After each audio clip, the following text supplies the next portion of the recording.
Welcome back to the deep dive, and a very special welcome to you, the learner. We're really thrilled to have you here today because we're basically tearing apart a massive illusion. We really are, yeah.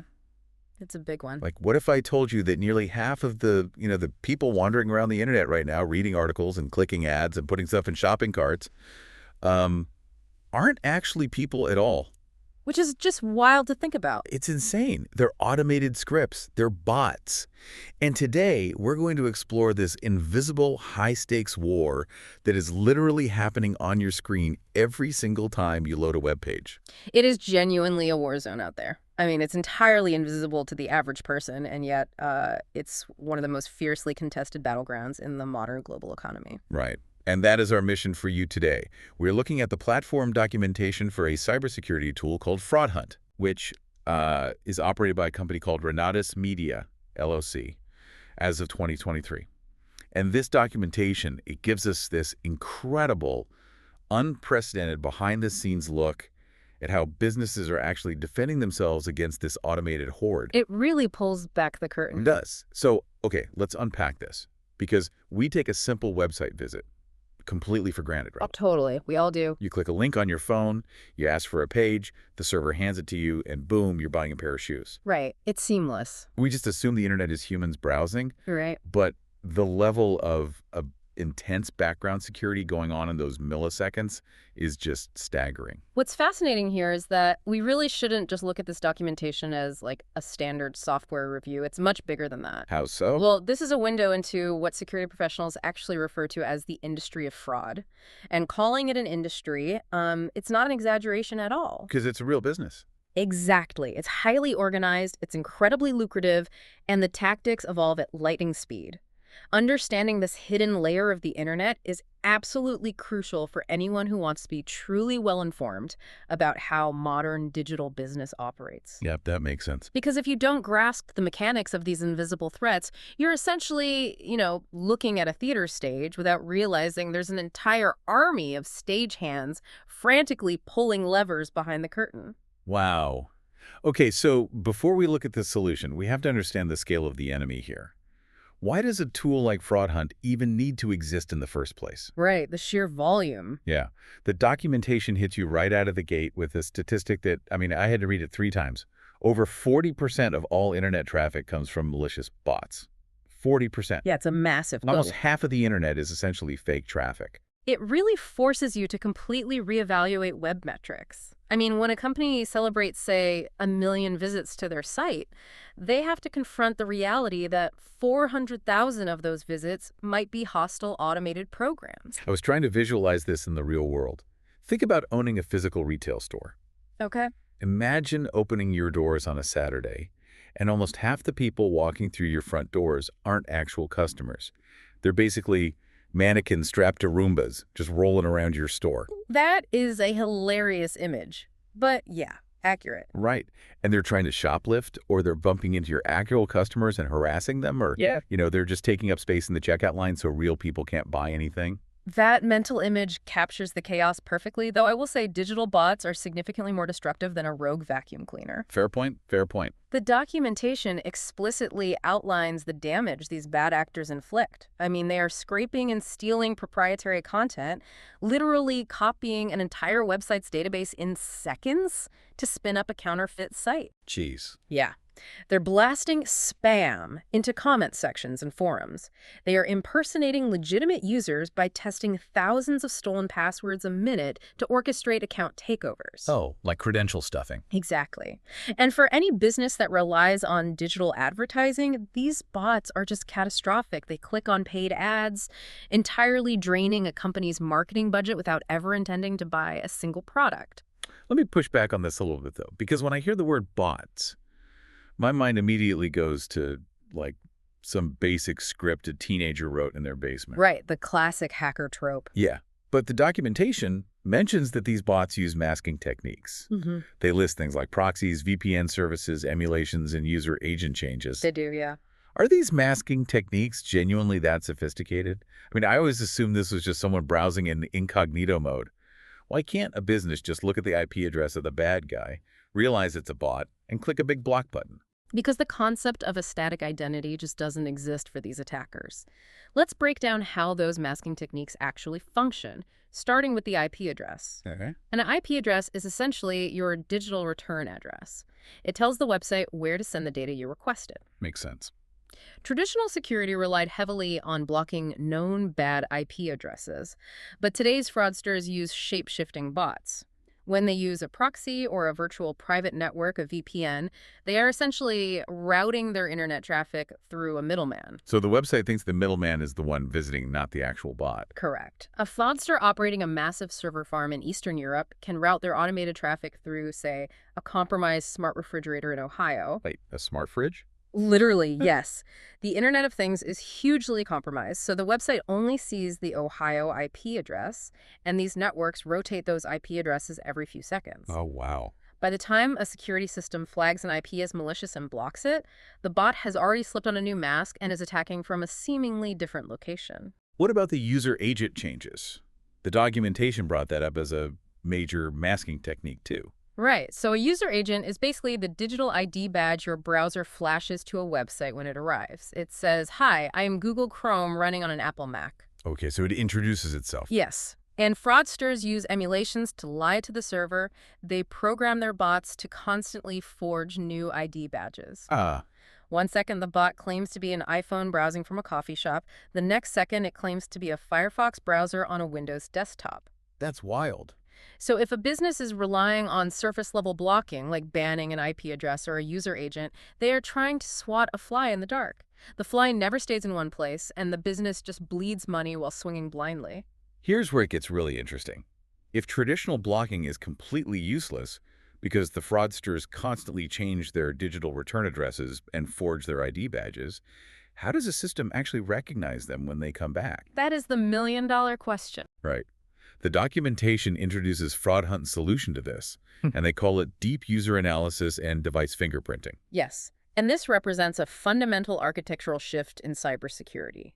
It abandons the old question of what does this user say they are, and replaces it with a much more difficult question, Which is, what can we mathematically prove this physical device actually is? right, the math. Mm-hmm. The documentation says FraudHunt doesn't just look at the IP address.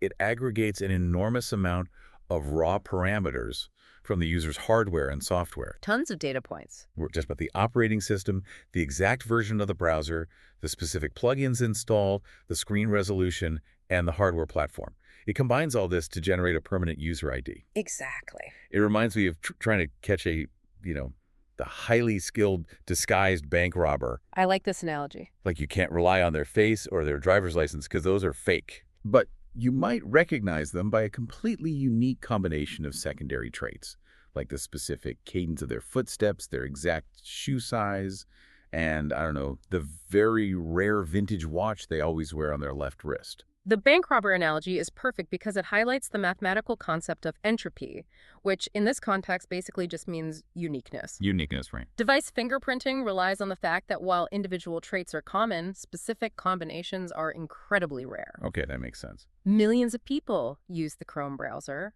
Millions of people have a monitor with a 1920 by 1080 screen resolution. Right, none of that is unique on its own. But consider the math when you stack the parameters. How many people are using that specific subversion of Chrome on that specific monitor resolution, running a slightly outdated Windows update with a battery level at exactly 42% and an exact, highly unique combination of 17 different installed browser plugins? Oh, wow. Yeah. That specific combination might only exist on one physical device on the entire planet.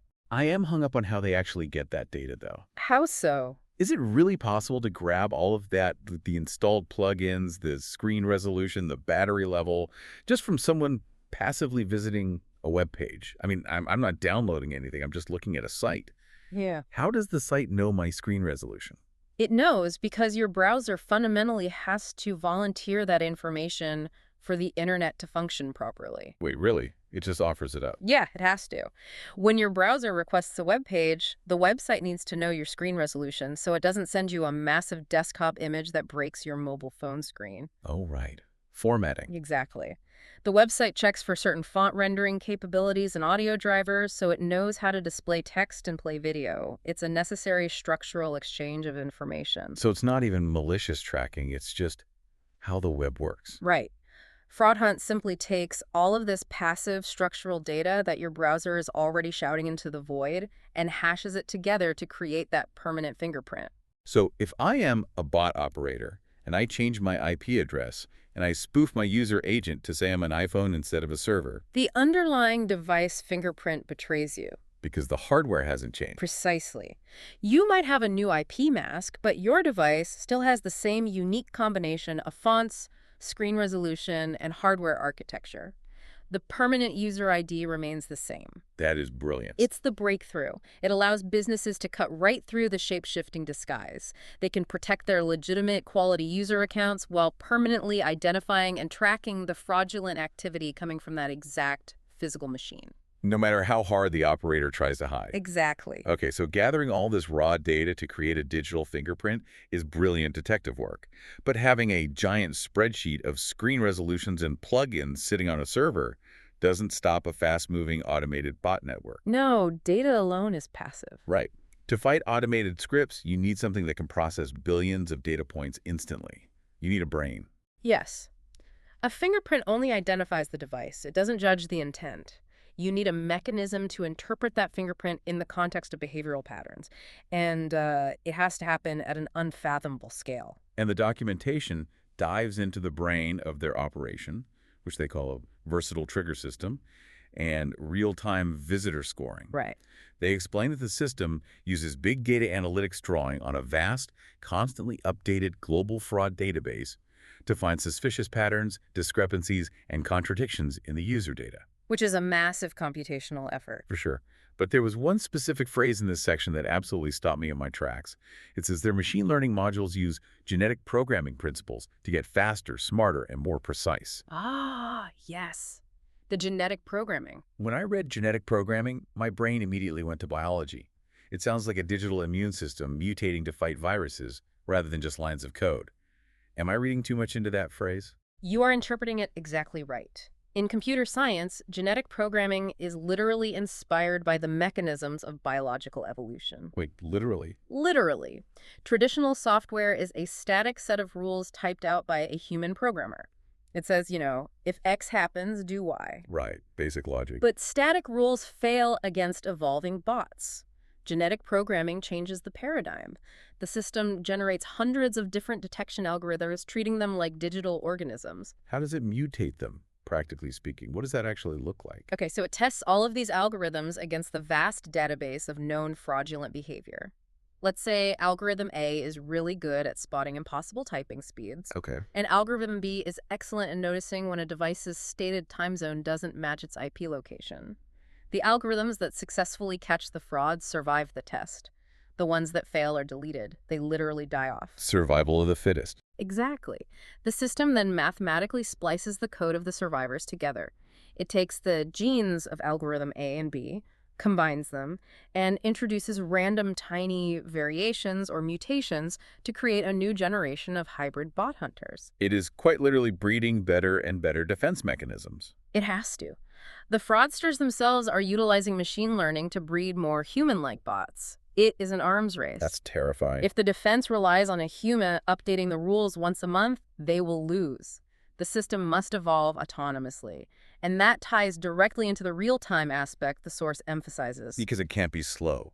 Right. This genetic calculation, this complex risk scoring, is not a postmortem report. Right. It's not a dashboard telling you that you were robbed yesterday. Exactly. The value of the score drops to 0 if it isn't instant. The system has to calculate the fraud probability, run the genetic algorithms, check the global database, and assign a score in milliseconds. Milliseconds. Wow. It must separate the quality human users from the fraudulent bots before the web page even fully loads on your screen. If the bot gets through the door, the damage is already done. Milliseconds. I mean, the sheer computing power required to do that is mind-blowing. It's immense. So the system is incredibly smart. It's breeding new algorithms to fight new threats, and it's lightning fast.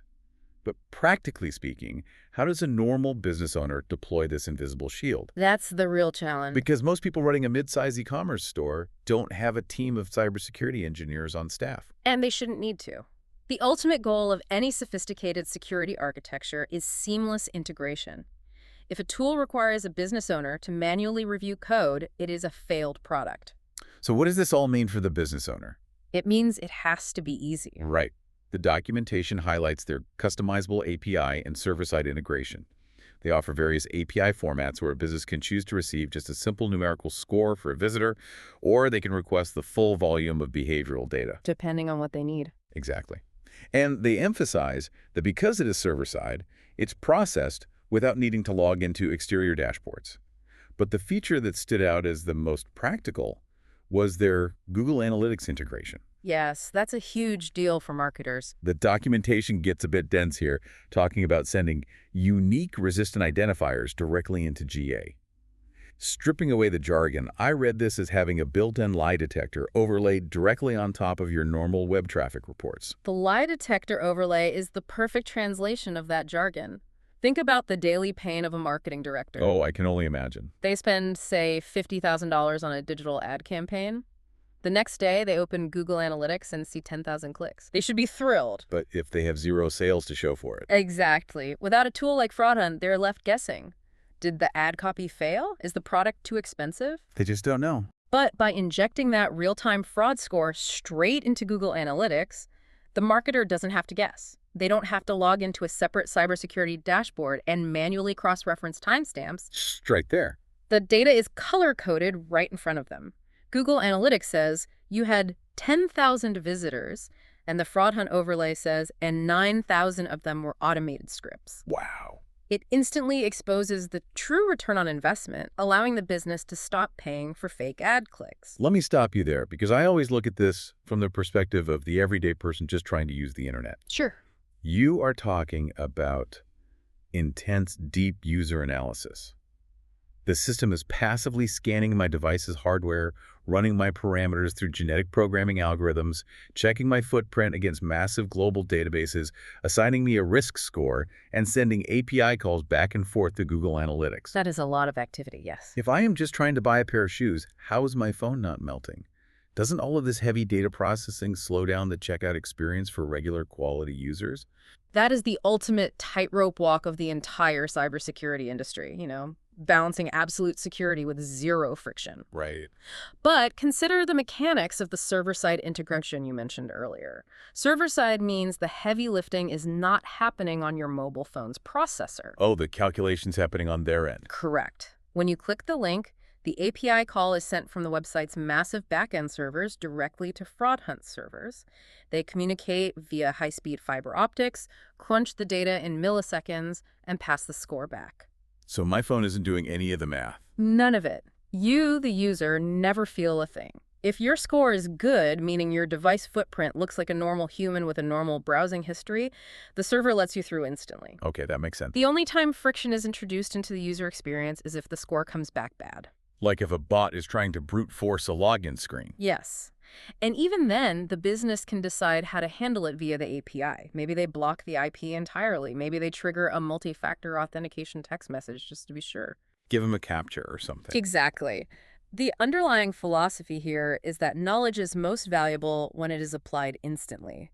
The system silently, efficiently purges the automated abusers while ensuring the quality users never even know they were inspected.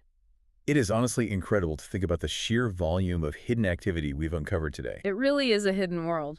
We started this deep dive looking at a standard piece of platform documentation, but we ended up mapping out an invisible war zone. Yeah. We explored this massive hostile battlefield where malicious bots make up 40% of the internet, actively draining budgets and stealing data. And that number's only going to grow. Right. And then we dug into the intense mathematical detective work of device fingerprinting, catching shape-shifting bad actors by the unique digital shoe size of their browser plugins and screen resolutions. Which is such a cool concept. And we saw how evolving genetic programming brains like FraudHunt are mutating in real time to protect businesses, instantly separating the humans from the automated hordes without us ever feeling a lag in our connection.